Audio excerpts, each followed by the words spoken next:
So, welcome everyone. This is the second video for the first unit, or unit 1. In the first video we completed all this. You were given some practice exercises which you're still waiting for correction. Well, in fact, the correction will be sent along with this assignment for the second part. So let's move on to the part 2 of unit 1. We're going to talk about basic troubleshooting techniques. What is troubleshooting first of all? Trouble means problem. Shooting the problem.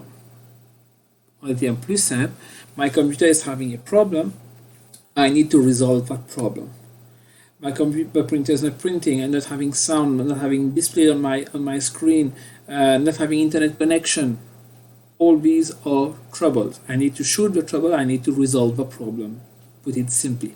Alors, il y a beaucoup de raisons, de causes pour un problème.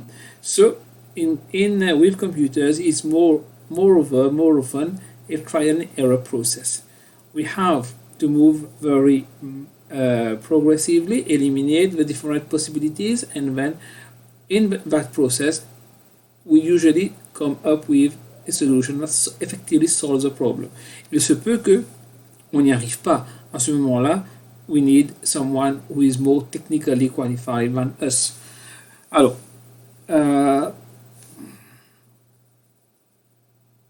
some simple problems will be listed here. Alors, normalement, dans la vie réelle, if you're having a problem, the easiest way to solve a problem is to Google it. You go into Google, you type the symptoms, what you're observing in your computer, what you're seeing with your computer, and then you try different solutions that are going to be given by everyone on the web. Our first problem, the computer is not starting. First of all, we check that the power cord is correctly plugged into the back of the system unit, and it is also correctly plugged in the power outlet. Secondly, if the power cord is already correctly plugged in, we make sure that the power outlet is working.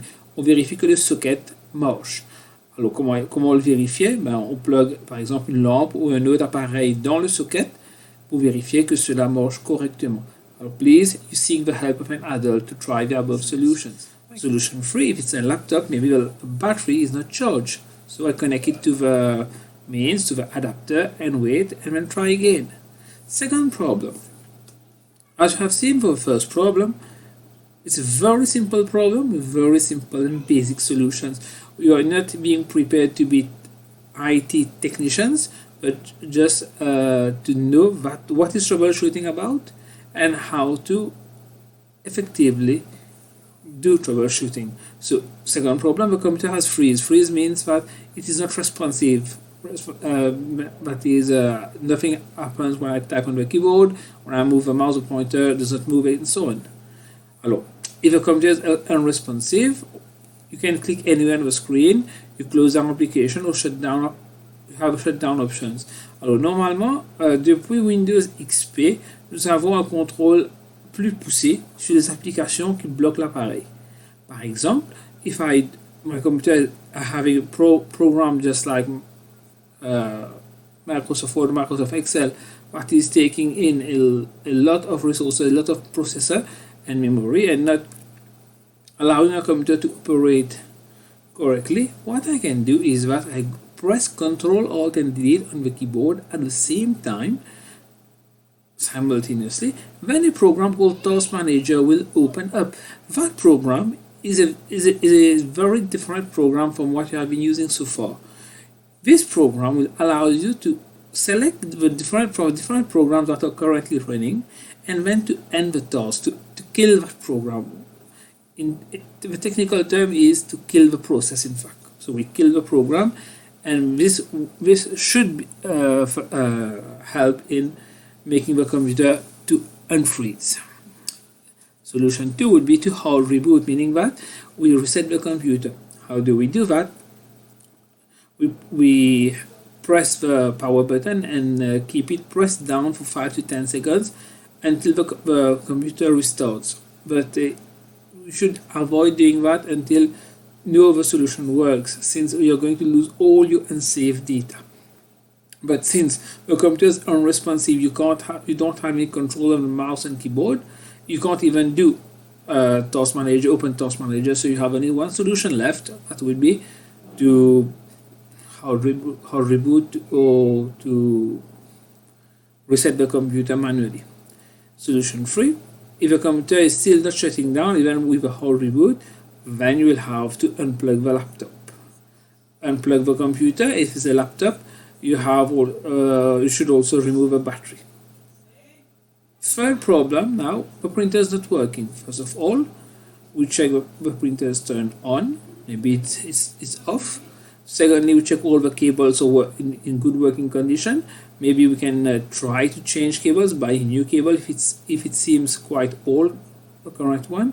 Third, we check whether there's a paper jam, and if there is a paper jam, we should try to remove the jam paper, and we close all the printer lids and try again. You can also check your ink levels, your toner levels. Maybe the printer has run out of ink. That's why all pages coming out are completely white. Fourth problem, the mouse or keyboard have stopped working. First of all, you're going to use a wired mouse or keyboard to make sure it's correctly plugged in. If you're using a wired mouse or keyboard, you normally would unplug it and try again, and plug it again in another port and try again. Solution 2: if it's a wireless mouse or keyboard, you can simply change the batteries and try again. Problem 5: sound is not working. Not having sound in the computer. So you check the sound volume. Here I have a sound volume. You can also check the cables to ensure that all cables are correctly plugged in and are not the reason why you're not getting any sound. Problem 6: screen is blank, meaning that there is no display on the screen. The computer may be in sleep mode. Although you can wake it up. You move the mouse, you press the keyboard, any key on the keyboard that should be wake it up. Secondly, you could also ensure the computer is correctly plugged in and is effectively turned on.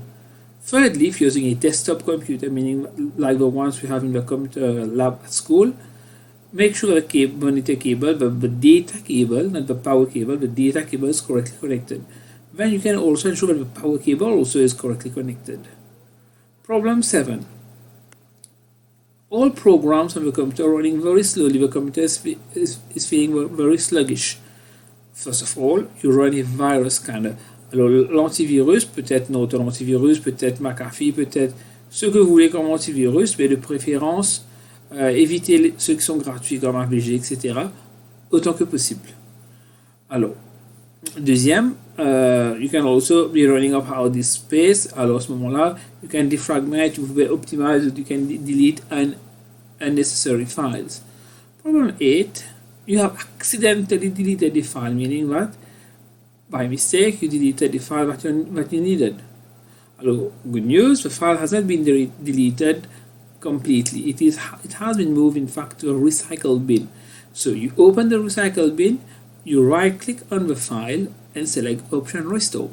That would would place the file back in its original location, or you just press Ctrl Z to undo the delete operation. Thirdly, you could right click just on our window and select the option undo delete. So that's all for this chapter. You have now loads and loads of homework that is waiting for you. Hello. You will be given the instructions for the homework in the assignment itself. Bye bye. Bon courage.